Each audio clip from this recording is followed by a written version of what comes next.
इन कपड़ों के योग्य है? भगवान कन्हैया कहने लगे हैं, धोबी भैया हम आपसे वस्त्र ऐसे ही नहीं मांग रहे हैं।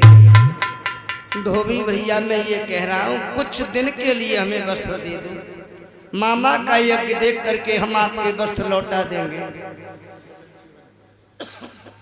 बोल दो बोल दो।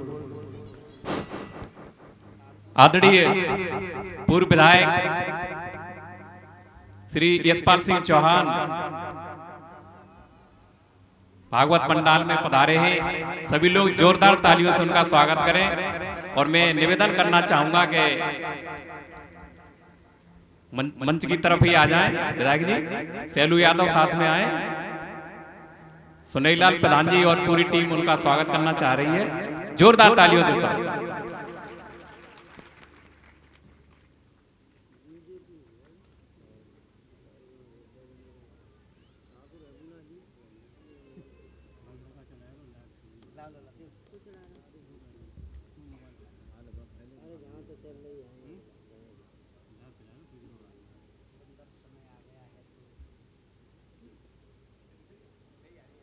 आगे आ जाओ विधायक जी, इधर आ जाए।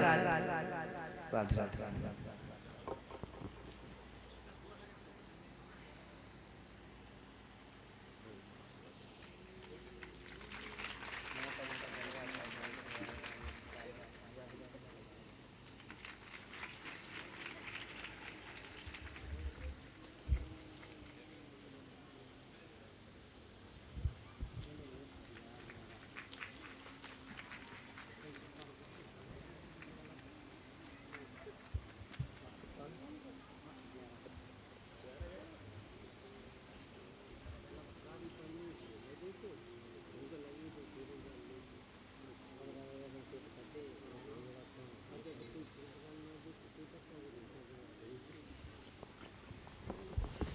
बोलिए नंद कंद भगवान की। ध्यान आप लोग वहीं केंद्रित करेंगे। 2 मिनट के लिए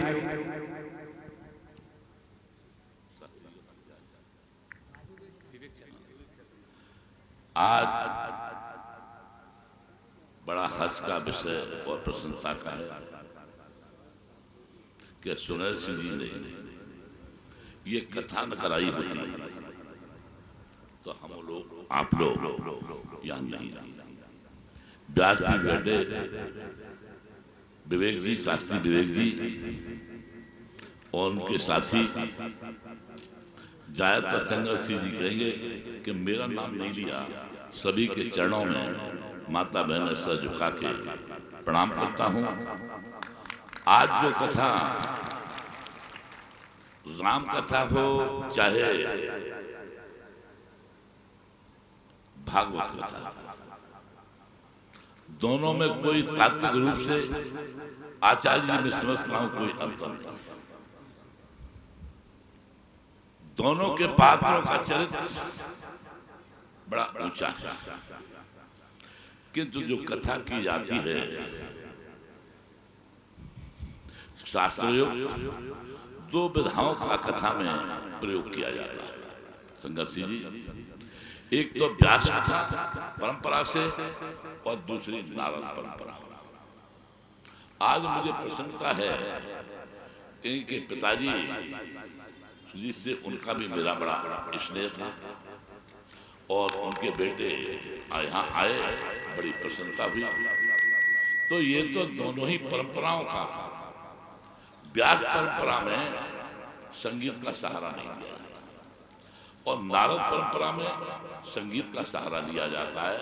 ये तो दोनों ही विधाओं का प्रयोग कर रहे हैं, इसलिए मैं बधाई को पाता हूं। साथ ही जो कथा कराता है उसको तो इसका लाभ मिलता ही है, किंतु सुनते हैं उनको और ज्यादा मिलता है। साथ ही वो स्थान भी पवित्र होता है जिस स्थान पर भागवत कथा होती है। और जहां तक यहाँ तक कहा गया है, मेरा थोड़ा सा गला खराब है, मुझे तो दर्शन करने थे, कि जहां तक आवाज जाती है कथा का कानों में पहुंचती है, जिन्हें श्रवण करते हैं उनको भी इसका लाभ मिलता है। मैं हमेशा ये कहा करता हूँ, कथा में जाइए मत जाइए, बैठिए कैसे बैठे, नहा के आए बिना नहा के आए, किंतु भाव से सुनना चाहिए, ये है।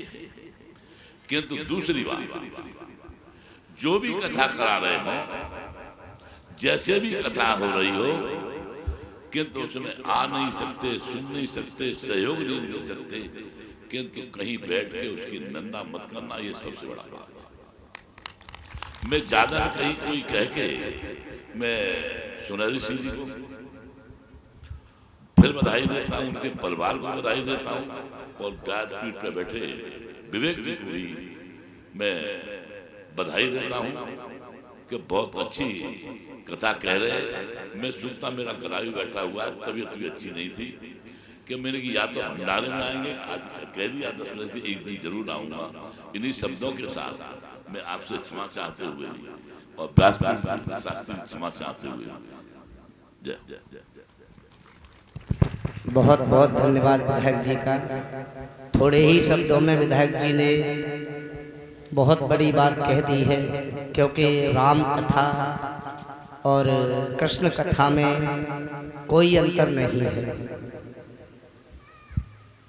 जैसे हम और आप अपने खेतों में गन्ने की फसल करते हैं, खेत में गन्ना सीधा भी होता है और गन्ना टेढ़ा भी होता है, लेकिन रस दोनों का ही मीठा होता है। जिस प्रकार से टेढ़े गन्ने का रस मीठा होता है, वैसे ही सीधे गन्ने का भी रस मीठा होता है। तो चाहे आप राम कथा को श्रवण करें, चाहे आप कृष्ण कथा को श्रवण करें, विधायक जी ने कहा कि चाहे नहा के जाओ चाहे बिना नहाए जाओ, तो भगवान कभी शरीर नहीं देखते हैं। भगवान शरीर नहीं देखते हैं, भगवान भक्त का भाव देखते हैं। निर्मल मन सोई जन पावा, मोई छल क्षेत्र कपट नहीं भावा। भगवान का भाव अपने भक्त के प्रति रहता है कि मन दर्पण की तरह से पवित्र होना चाहिए, साफ होना चाहिए। शरीर पे गंदगी है वो बनी रहे, भगवान उसे नहीं देखते हैं। भगवान केवल भक्त के भाव को देखते हैं। तो हमेशा कथा को भाव से ही सुनना चाहिए। बोले आनंद कंद